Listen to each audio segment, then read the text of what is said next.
And thank you so much for joining me on Black News Tonight. I'm Shannon LaNier, in for Marc, Lamont Hill. Let's get to your top stories.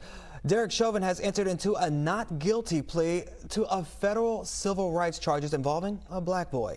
Now, the former Minneapolis police officer who was convicted in the murder of George Floyd faces a two-count indictment related to a violent 2017 confrontation with a black teen. Chauvin pleaded not guilty during a brief hearing in the excessive use of force case in federal court today, as he's accused of pinning down a 14-year-old boy, striking him with a flashlight, and grabbing him by the throat. Chauvin also pleaded not guilty earlier this week in federal court to a separate federal indictment accusing him and 3 other former Minneapolis police officers of abusing the position of authority when he knelt on George Floyd in May 2020. Well, in a case involving a black former Minneapolis police officer, the Minneapolis Supreme Court reversed the third-degree murder conviction of Mohamed Noor, who fatally shot an unarmed Australian woman in 2017. Now, Noor was convicted of third-degree murder and second-degree manslaughter for shooting and killing Justine Damon, who called 911 to report a potential sexual assault taking place behind her home. Now, with his third-degree murder conviction reversed, up to 8 years can be taken off Noor's sentence. Well, a new bill would ban critical race theory from Florida schools and universities. State Representative Randy Fine introduced the bill HB 57 this week that would ban the use of CRT in public schools, all 12 public Florida universities, all 28 state colleges, and charter schools. In addition to proposed legislation would be the use of CRT in training policies or any other form in the state government institutions, as well as the county and municipal governments, along with all private government contractors. Well, joining me now to provide further insight on all of these stories is Dr. Yohuru Williams, professor and founding director of Racial Justice Initiative at the University of St. Thomas. Welcome so much to the show, Dr. Williams. Good to see you, Shannon. Thank you. Now, we got to get through all these stories, so let's start with what your reaction is to the latest not guilty plea for former Minneapolis police officer Derek Chauvin. What are your thoughts? Not surprising that we would see Chauvin plead in this way, but surprising, I think, for some people in the sense that here's another example of really what is at the core of what's wrong with the Minneapolis police in this moment, that officers like Derek Chauvin were able to get away with that type of behavior consistently. And so this case of what happened with this 14-year-old boy is just confirmation that this was a rogue officer engaged in a pattern of behavior. It's not just what we saw with regard to George Floyd. This is core to who Derek Chauvin was as an officer on that force, and in some sense endemic of what's wrong with the Minneapolis police specifically, but policing in general in this country. Yeah, consecutive is the key word there. We're seeing it over and over again. Maybe they'll catch on. All right, well, now to our second story. What is the significance of overturning the third-degree murder charge in the case of the black former police officer in Minneapolis, Mohamed Noor? And he fatally shot this 911 caller, which we just told people about. But what's the significance of this overturning? It's actually very significant in the sense that Noor, the third-degree murder charge, carried a heavier sentence. So he got 12.5 years on that. And so now that they vacated it, it basically clears up the way for him to serve much less time. In fact, we could see him get out, later this year based on time served. What the court ruled in this particular case is that they hadn't met the bar for third-degree murder because they weren't able to prove that this was indifference toward human life. They said that it was directed at Justine Damon. And so from that standpoint, it was hard for the court to justify the third-degree murder conviction. So the manslaughter conviction, which carried that lesser sentence, stands.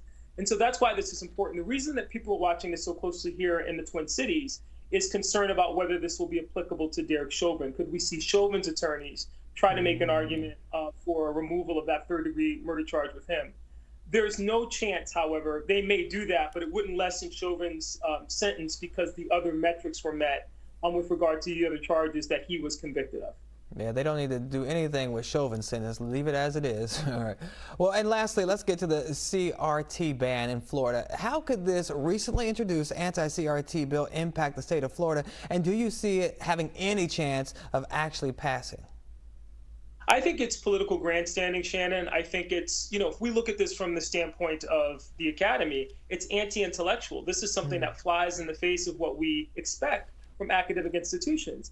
The very nature of tenure to allow professors to be able to engage in research that asks critical questions like this and encourages critical thinking among students. So I don't think this has any chance whatsoever of being successful, but it points to the political posturing that's very popular right now, particularly among conservatives who are trying to make the case that somehow critical race theory is responsible for the nation being divided, when in fact it's the policies, practices, and procedures, and in fact our unwillingness to confront this history that's helped to perpetuate this injustice. Well, I've heard you speak in the past about the importance of educating young people, especially making it exciting and making them want to learn about these things. What are some ways you try to incorporate CRT into your classrooms? It's a great question, Shannon. I think at the university level, I mean, we actually teach the theory. We go back to Derek Bell, we look at the work of people like Kimberly Crenshaw.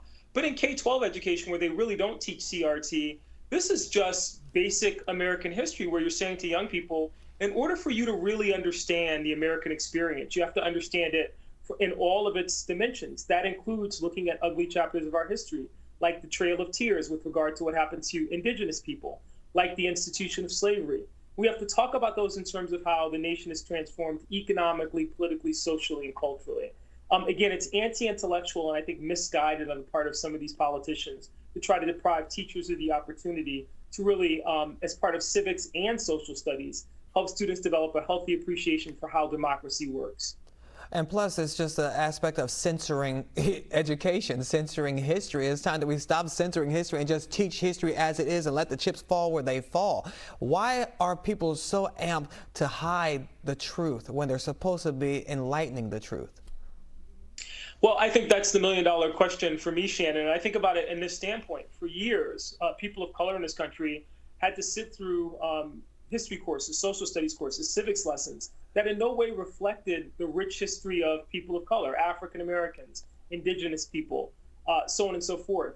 Now that we're pushing the boundaries of that curriculum and we're asking young people to interrogate in a meaningful way how we got to a situation like what happened last May with George Floyd, why there's such economic inequality in our country, why we still have problems in housing and education and access to places of public accommodation.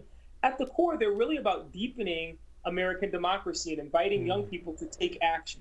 And so I think it's disingenuous and insincere on the part of politicians like DeSantis in Florida and others to try to make the case that somehow, now that we have to talk about other groups, this isn't good history, this is bad history. In fact, this is what history and social studies always were intended to do. Great point there. Dr. Williams, thank you so much and appreciate enlightening us on those topics. All right, be sure to join the conversation. We want to hear from you. Head over to our BNC Instagram and Twitter pages and let us know how you feel. Also visit our website, bnc.tv, and subscribe to our YouTube page to check out more clips from the show.